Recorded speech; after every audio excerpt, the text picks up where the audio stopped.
آپ اتنی عقلمند ہیں نہیں جتنا میں آپ کو سمجھتا تھا۔ بہت ساری چیزیں ہیں جن میں آپ خاصی حماقت کا مظاہرہ کرتی ہیں۔ اگلی صبح گاؤں جاتے ہوئے ڈرائیونگ کے دوران وہ بے حد سنجیدگی سے اس سے کہہ رہا تھا۔ وہ سامنے سڑک کو دیکھتی رہی۔ اسے فی الحال خود کو عقل مند ثابت کرنے میں کوئی دلچسپی نہیں تھی۔ کیا ہو جاتا ہے تمہیں بیٹھے بٹھائے؟ کیوں اس طرح کی الٹی سیدھی باتیں سوچتی رہتی ہو؟ تم یہ سب کچھ نہیں سمجھ سکتے، امامہ نے اسی انداز میں کہا۔ ہاں ہو سکتا ہے، لیکن تم بھی یہ بات سمجھ لو کہ کچھ چیزیں تم نہیں بدل سکتی، تمہیں انہیں قبول کرنا ہے۔ کیا تو ہے، تو پھر اتنا رونا کیوں؟ سب نے محسوس کیا ہوگا کہ میری فیملی نے… اس نے رنجیدہ ہوتے ہوئے بات ادھوری چھوڑ دی۔ تم سے کسی نے کچھ کہا؟ نہیں۔ تو پھر؟ کہا نہیں، پھر بھی دل میں تو انہوں نے سوچا ہوگا۔ تم ان کے دلوں تک مت جاؤ۔ جو بات میں کہہ رہا ہوں تم صرف وہ سنو۔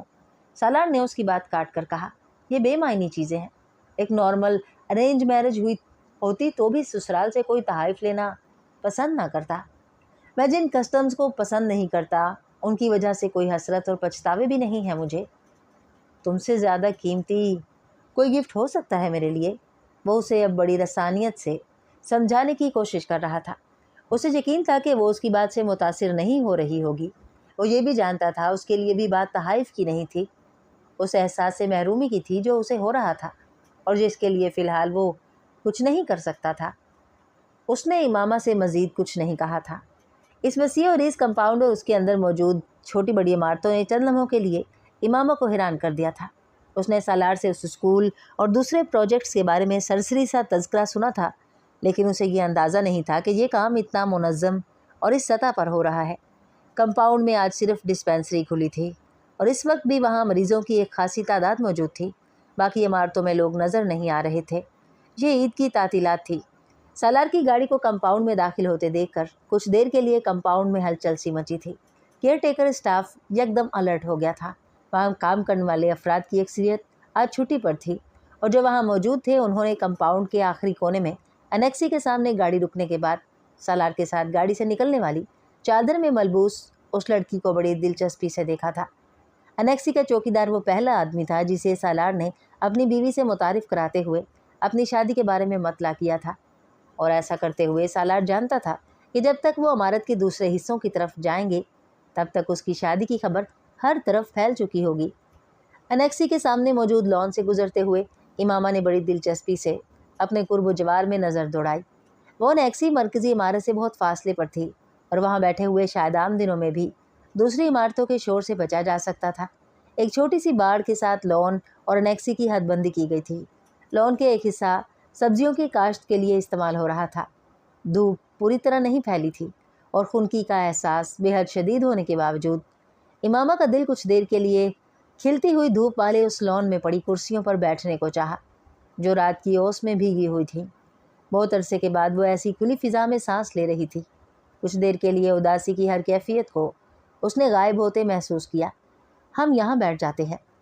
انیکسی کے برآمدے میں پہنچتے ہی اس نے سالار سے کہا جو چوکیدار سے دروازہ کھلوا رہا تھا، نہیں، یہاں تمہیں کچھ دیر بعد سردی لگے گی۔ اندر لاؤنج میں بیٹھ کر بھی تمہیں باہر سب کچھ اسی طرح نظر آئے گا۔ فی الحال میں ذرا ڈسپینسری کا ایک راؤنڈ لوں گا، تمہیں اگر یہاں بیٹھنا ہے تو بیٹھ جاؤ۔ سالار نے اس سے کہا، نہیں، میں تمہارے ساتھ چلوں گی۔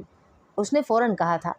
انیکسی فرنشڈ تھی اور اس کے اندر داخل ہونے پر چند لمحوں کے لیے امامہ کو جیسے اس کے ساؤنڈ پروف ہونے کا احساس ہوا۔ اندر کچھ ایسی ہی خاموشی اسے محسوس ہوئی تھی۔ کبھی ہم بھی یہاں رہنے کے لیے آئیں گے، اس نے بے اختیار کہا تھا۔ اچھا۔ امامہ کو لگا وہ اسے بہلا رہا تھا۔ اس کا انداز کچھ اتنا ہی عدم دلچسپی لیے ہوئے تھا۔ 10 منٹ بعد وہ اسے مرکزی عمارت اور اس سے منسلک دوسرے حصے دکھا رہا تھا۔ وہ عمارت اسے دکھانے کے ساتھ ساتھ وہاں موجود اسٹاف کو کچھ ہدایات بھی دے رہا تھا۔ اس کے انداز سے لگ رہا تھا کہ اس جگہ کے بارے میں معلومات اس کی انگلیوں پر ہیں۔ وہ سب لوگ کہہ رہے ہیں مٹھائی کھلائیں جی۔ چوکیدار نے سالار کو دوسرے لوگوں کی فرمائش پہنچائی۔ چلیں ٹھیک ہے، آج افطار اور افطار ڈنر کا انتظام کر لیں، میں اکاؤنٹنٹ کو بتا دیتا ہوں، سالار نے مسکرا کر اسے کہا۔ امامہ نے نوٹس کیا تھا کہ وہ وہاں کام کرنے والے ہر شخص کے نام کے ساتھ صاحب لگا کر مخاطب کر رہا تھا۔ وہ ان لوگوں کے ساتھ اس کا سنجیدہ رویہ لیکن قابل احترام بھی تھا۔ یہ تبدیلی عمر لے کر آئی تھی یا سوچ، اسے اندازہ نہیں ہوا۔